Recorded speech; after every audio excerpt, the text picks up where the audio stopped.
Economics Shizan. In previous lecture, we were discussing about the instruments of monetary policy, in which we discussed about the major instruments of monetary policy. So, in this lecture, we have some three instruments in which we will discuss how they is useful in the monetary policies, control and regulation.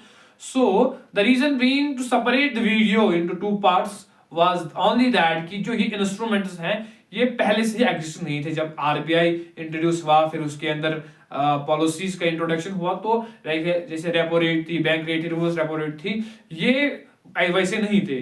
कुछ reforms जरूरत पड़ी हमें economy banks के अंदर लाने की, तो उन रिफॉर्म्स के अंदर जो उनका आउटकम था, तो आउटकम ये था कि हमने इन चीजों का इंट्रोडक्शन की because we need something to for the betterment of economy को रेगुलेट करना अच्छे से, तो तब जाके ये इंस्ट्रूमेंट्स आए। बिकॉज वो जो इंस्ट्रूमेंट्स है वो पहले से एग्जिस्ट थे जब आरबीआई की रेगुलेशंस की, जब आरबीआई 1934 के अंदर अपना फ्रेमवर्क, अपनी पॉलिसीज, रेगुलेशन, कंट्रोल था। तो but these instruments was existed after a particular period of time. So in this lecture we will discuss. तो एग्जाम के अंदर भी पूछा जाता है कि इन इंस्ट्रूमेंट, फॉर एग्जांपल एग्जाम के अंदर एग्जामिनर आपको ये पूछेगा कि write a note on MSS या how it works, why we need MSS, तो ये कैसे हुआ, कब इंट्रोड्यूस हुआ। तो there is the cost is very much in their part of instruments of monetary policy.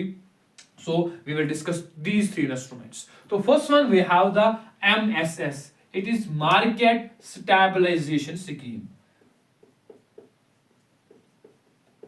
Market Stabilization Scheme. इसको introduce किया गया 2004 के अंदर। This was introduced in 2004. तो क्यों इंट्रोड्यूस किया, इसके अंदर क्या होता है बेसिकली, जो आरबीआई है, रिजर्व बैंक ऑफ इंडिया, वो इंटरवीन करता है, मींस उसका इंटरवेंशन होता है इकोनॉमी के अंदर जब एक्सेस ज्यादा होगा या लेस होगा, क्या होगी, लिक्विडिटी पे हमने बात की है, हम जानते हैं लिक्विडिटी क्या है। जब इकोनॉमी के अंदर पैसा ज्यादा आएगा और या कम होगा तो आरबीआई क्या करता है, वो इंटरवेंशन करता है इकोनॉमी के अंदर ताकि इकोनॉमी स्टेबलाइज हो जाए। आरबीआई का जो प्राइमरी प्रॉफिट होता है वो स्टेबलाइजेशन, डेवलपमेंट ऑफ इकोनॉमी। तो इसके अंदर क्या होता है कि आरबीआई जो है वो इंटरवीन करता है। कैसे इंटरवीन कर वो हम देखेंगे। तो एक क्वेश्चन होता है यहाँ पे कि राइज होता है कि अगर इकोनॉमी के अंदर open market operation already exist था, मींस बैंक्स की जो पॉलिसी थी, इंस्ट्रूमेंट था, वो ओपन मार्केट ऑपरेशन जिसमें हमने गवर्नमेंट सिक्योरिटीज बाय और सेल देखी, तो why we need the market stabilisation scheme. The reason being that कि जो ओपन मार्केट ऑपरेशन था, ओपन मार्केट ऑपरेशन वो क्या था, वो रेगुलर कंडक्ट होता था, वो रेगुलर पॉलिसी थी आरबीआई की। बट जो ये है मार्केट स्टेबलाइजेशन स्कीम, ये क्या है, ये लॉन्ग टर्म है और स्ट्रक्चरल है, मींस इसका स्ट्रक्चर अलग है। वो जो है open market operation, first one, this is a regularly process of the policy of the RBI, and this one is large and the structure है, जहां पर स्ट्रक्चर अलग है। उसके अंदर डिफरेंट स्ट्रक्चर हमने बात की, हम यहाँ देखेंगे स्ट्रक्चर क्या है। यहाँ पर स्ट्रक्चर कैपिटल इनफ्लो का है, डिप्रिसिएशन का है, एप्रिसिएशन का है। और इसका जो दूसरा रीजन है कि इंप्लीमेंट करने के लिए वो था ये कि ओपन मार्केट जो थे, ओपन मार्केट ऑपरेशंस, वो सिंगल मैनेज नहीं कर सकते हैं क्योंकि उससे जो सिक्योरिटीज बैंक की, सेंट्रल बैंकिंग वो डिप्लीट हो सकते थे। इसलिए इसका इंटरवेंशन, इसका इंट्रोड्यूस होना लाजमी था। तो ये था रीजन कि why we need the market stabilisation scheme if we have already the open market operations. So इसके अंदर क्या होता है कि कैपिटल इनफ्लो होता है बेसिकली इकोनॉमी के अंदर। इकोनॉमी के अंदर क्या होता है कि कैपिटल इनफ्लो क्या है कि जो हमारे बीओपी है, बैलेंस ऑफ पेमेंट्स के अंदर अकाउंट होता है, कैपिटल अकाउंट, वो इनफ्लो होता है, मींस डॉलर जो है वो इकोनॉमी के अंदर आते हैं, तो अब डॉलर इकोनॉमी के अंदर आएंगे, तो आए हैं। इससे क्या होगा, मींस की जो कैपिटल अकाउंट है बीओपी के अंदर, उसके अंदर डॉलर्स आए हैं। डॉलर्स इतने आए हैं कि फॉरेक्स मिसमैच हो चुका, जो फॉरेन एक्सचेंज है वो मिसमैच हुआ है, फॉरेन एक्सचेंज मार्केट जो है वो मिसमैच हुआ है, मींस कि जो डॉलर्स हैं वो अब ग्रेटर देन है रुपी से। क्या है, means now the dollars are more और एक्सेस देन द रुपी। क्यों है, क्योंकि इनफ्लो इतना हुआ है अकाउंट के अंदर कि डॉलर्स ने इन डॉलर्स ने क्या किया है कि रुपी से ज्यादा वो अकाउंट के अंदर है, उतना इनफ्लो हुआ है डॉलर्स का। उससे क्या होगा कि हमारी जो रुपी होगी, दैट रुपी, वो एप्रिसिएट हो जाएगी। अब ये भी इकोनॉमी के अंदर प्रॉब्लम है, डेप्रिसिएशन हो जाएगी, एप्रिसिएशन हो जाएंगी। सो दिस मीन्स कि आवर मनी जो है, आवर रुपी जो है वो एप्रिसिएट हो जाएगी। हमें क्या होगा, तो इससे इकोनॉमी के अंदर जो स्टेबलाइजेशन प्रोसेस होगी, जो नॉर्मल प्रोसेस होगी, वो बेसिकली उस पे असर आएगा। तो अब क्या होगा, अब आरबीआई की इंटरवेंशन है, अब आरबीआई रोल प्ले करेगा।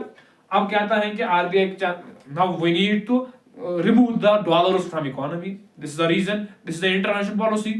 तो अगर आरबीआई करेगा, वो क्या करेगा, जब वो डॉलर्स को बाय करेगा तो उसको रिटर्न के अंदर पैसे देने हैं, रुपीस देने हैं इन रिटर्न।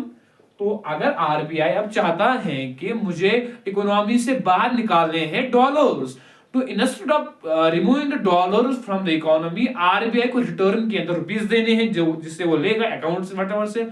तो अगर ये अकाउंट से अब इसको रुपी रिटर्न के अंदर देने हैं, तो रुपी से क्या होगा, there is a chances of inflation. अब इन्फ्लेशन जो हो सकती है, प्राइसेस इंक्रीज हो जाएंगे। यह भी इकोनॉमी के अंदर प्रॉब्लम है, डॉलर्स को खरीदना है तो पैसे देने हैं, इन्फ्लेशन हो सकती है, यह भी इकोनॉमी के लिए प्रॉब्लम है।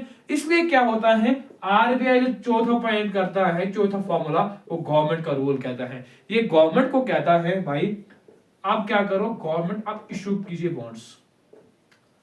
क्या कीजिए, इशू कीजिए बॉन्ड्स। आप बॉन्ड्स इशू करेंगे, हमें बॉन्ड्स आप लोगों से देंगे, लोगों को देंगे, लोग क्या करेंगे, परचेज करेंगे। तो जब परचेज करेंगे, इन रिटर्न आपको क्या देंगे, वो डॉलर्स देंगे। और वो जो डॉलर्स आप होंगे, वो क्या होंगे, वो हम मैनेज करेंगे, उनका अकाउंट बनाएंगे आरबीआई खुद। जब इकोनॉमी की नॉर्मल प्रोसेस होगी, तो फिर हम वो डॉलर्स आपको वापस देगी, वो जो वो प्रोसेस होगी, वो फिर नॉर्मल प्रोसेस हो जाएगी। तो बेसिकली क्या होता है कि गवर्नमेंट इशू करता है बॉन्ड्स। ये बॉन्ड जब खरीदे थे, तो आरबीआई क्या करता है, आरबीआई अकाउंट बनाता है गवर्नमेंट का, जिसके अंदर क्या होते हैं, डॉलर्स मैनेज होते हैं, ये इकोनॉमी के अंदर नहीं जाते हैं। तो इससे क्या होगा, आरबीआई जो गवर्नमेंट जो होगा, गवर्नमेंट या आरबीआई हम कहेंगे, तो इससे मैनेज हो जाता है पैसे। तो फिर आरबीआई इसका अकाउंट बनाता है, इससे रिडम्पशन, फिर ये प्रोसेस वापस हो जाती है। तो सिंपली मींस कि जब गवर्नमेंट का बारी आती है, कहते हैं आरबीआई गवर्नमेंट को कहता है कि भाई आप बॉन्ड्स को इशू कीजिए, सिक्योरिटीज को इशू कीजिए। जब इशू करता है गवर्नमेंट, पैसे क्रेडिटर्स जो होते हैं वो खरीदते हैं, वो परचेज करते हैं, इन रिटर्न वो डॉलर्स देंगे, उन डॉलर्स का अकाउंट बन जाता है गवर्नमेंट आरबीआई के पास। और जो पैसे होते हैं वो डिस्टेबलाइज, हमारी फॉरेन करेंसी डिस्टेबलाइज नहीं हो जाती है। The reason being डिस्टेबलाइज हो जाती कैसे, कैपिटल इनफ्लो से। लेकिन आरबीआई उस तरीके से रोल प्ले करता है कि कैपिटल इनफ्लो को बचाने के लिए, डिस्टेबलाइजेशन को बचाने के लिए आरबीआई अपनी पॉलिसी, अपना एक्शन लेता है। कैसे लेता है, गवर्नमेंट को कहता है बॉन्ड्स कीजिए, अगर खुद करेगा तो इन्फ्लेशन हो सकती है। अब गवर्नमेंट को कहता है बॉन्ड्स कीजिए, फिर हम उसकी नॉर्मल प्राइस रिडक्ट हो जाएंगी, तो उसका अकाउंट बना जाता है, आरबीआई के पास रहता है, तो आरबीआई उनको मैनेज करता है। तो this is the market stabilisation scheme, how the RBI intervenes in an economy to prove or to maintain the normal function of economy। Structure तो इसका अलग है, कैपिटल इनफ्लो आते हैं, capital foreign currency, foreign exchange के अंदर, forex market के अंदर एप्रिसिएट जो है dollars greater than the rupees, तो इससे एप्रिसिएशन इकोनॉमी की हमारी रुपी को होगी। तो जब रुपी की होगी, अब आरबीआई चाहता है कि मैं डॉलर्स को खरीदूं, इकोनॉमी से बाहर आऊं, तो रिटर्न के अंदर पैसे देने, तो इन्फ्लेशन हो सकती है इकोनॉमी के अंदर पैसे देने, जब वो रिटर्न होगा तो इससे क्या होता है, उससे भी इकोनॉमिक प्रॉब्लम में हो जाएगी। अब आरबीआई क्या करता है, गवर्नमेंट को कहता है कि now you share the bonds, हम आप बॉन्ड शेयर के, the particular person will purchase the bonds, in return they will pay you a particular dollar, and those particular dollar will be maintained और stored at particular account that is maintained by the RBI. तो ये process जो है उस normal हो जाती है। So this is particular the scheme of market stabilisation scheme that is known as MSS।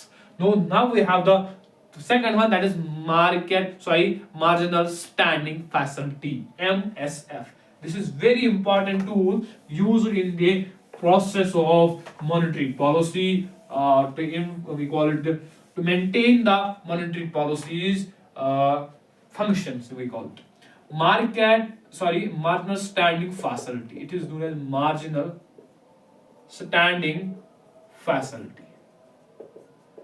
What is marginal standing facility?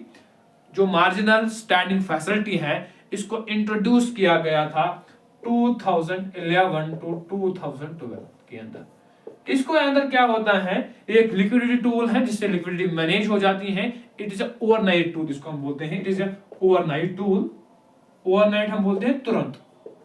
क्या तुरंत टूल है? बिकॉज हमारे पास तो रेपो रेट ऑलरेडी थी। इसके अंदर क्या होता है, जो मार्जिनल स्टैंडिंग फैसिलिटी है ये मॉनेटरी टूल है जिसके अंदर क्या होता है कि जो बैंकर्स हैं, कमर्शियल बैंकर्स हैं, उनको जो ओवरनाइट लोन चाहिए, मींस तुरंत एक दिन के लिए या अर्जेंट इमरजेंसी नोट लोन चाहिए, तो आरबीआई देने के लिए तैयार है। RBI is ready to given particular loan. Repo rate के अंदर शॉर्ट टर्म लोन होता था कोलैटरल, इसके अंदर भी कोलैटरल रखना पड़ता है। लेकिन जिस ओवरनाइट लोन मींस एक दिन के, पर्टिकुलरली एक दिन तुरंत, जिसको हम बोलते हैं अर्जेंट इमरजेंसी चाहिए लोन, तो इसके लिए अलग सा टूल है that is marginal standing facility. इसकी इंटरेस्ट रेट तो जाहिर सी बात है ज्यादा होगी। इंटरेस्ट रेट इससे होती है 25, एक होती है repo rate plus, repo rate कितनी होगी, plus 20 base points. For example if repo rate 5% है तो इट विल गो टू 5.25%। जो मार्जिनल स्टैंडिंग फैसिलिटी है ये 5.7025 हो जाएगी। तो मीन्स कि it is an instrument, monetary policy का एक इंस्ट्रूमेंट है, टूल है जो जिसको आरबीआई ने इंट्रोड्यूस किया गया 2011 टू 12 इसके के बीच के अंदर। तो इसके अंदर क्या होता है कि अगर बैंक्स को तुरंत ओवरनाइट लोन चाहिए तो आरबीआई रेडी है, but at a particular interest collateral रखना पड़ता है। तो इसके अंदर क्या होता है कि एक रेट ऑफ इंटरेस्ट अलग होती है, 25 बीपीएस बेस पॉइंट्स। और यहाँ पे जो बेसिकली जो रिजर्व्स रखने पड़ते हैं, वहां पर जो रिजर्व्स थे दैट वाज सम एसएलआर, बाकी गवर्नमेंट सिक्योरिटीज थी, बाकी चीज थी जो आरबीआई को है। तो यहाँ पर जो रिजर्व्स थे, यहाँ पर जो रिजर्व्स रखने पड़ते हैं, ये एक्सेस रिजर्व जो आरबीआई के होते हैं। Excess reserve means additional reserve जो आरबीआई, हमने बात की थी पिछले लेक्चर के अंदर के एक्सेस रिजर्व्स क्या है, तो वो रिजर्व्स रखने पड़ते हैं यहाँ पे। सो this is the concept of marginal standing facility. It's an overnight tool introduced by RBI to manage or to provide the overnight loans to the commercial bankers. So this is the marginal standing facility. Now we have the standing deposit facility. Standing deposit facility ये क्या है? ये एक standing facility है जिससे हम deposits को park कर सकते हैं आरबीआई के पास। क्या होता है इसके अंदर? It was introduced in April 8, 2022 के अंदर ये इंट्रोड्यूस किया गया था। इसके अंदर एब्जॉर्ब जो आरबीआई है वो लिक्विडिटी को एब्जॉर्ब करता है। कैसे करता है? जो कमर्शियल बैंकर्स हैं जब वो फ्लश होते हैं फंड से, जब उनके पास पैसे ज्यादा होंगे तो वो पार करते हैं आरबीआई के पास। लेकिन यहां पर क्या है, यहां पर ओवरनाइट, जब आरबीआई को पैसे चाहिए, ओवरनाइट पैसे, तुरंत पैसे, तो वो एक रेट ऑफ इंटरेस्ट जिसको हम कहते हैं standing deposit facility, rate of interest जो होती है वो डिफरेंट होती है रिपर्चेज रेट या repo rate, reverse repo rate से।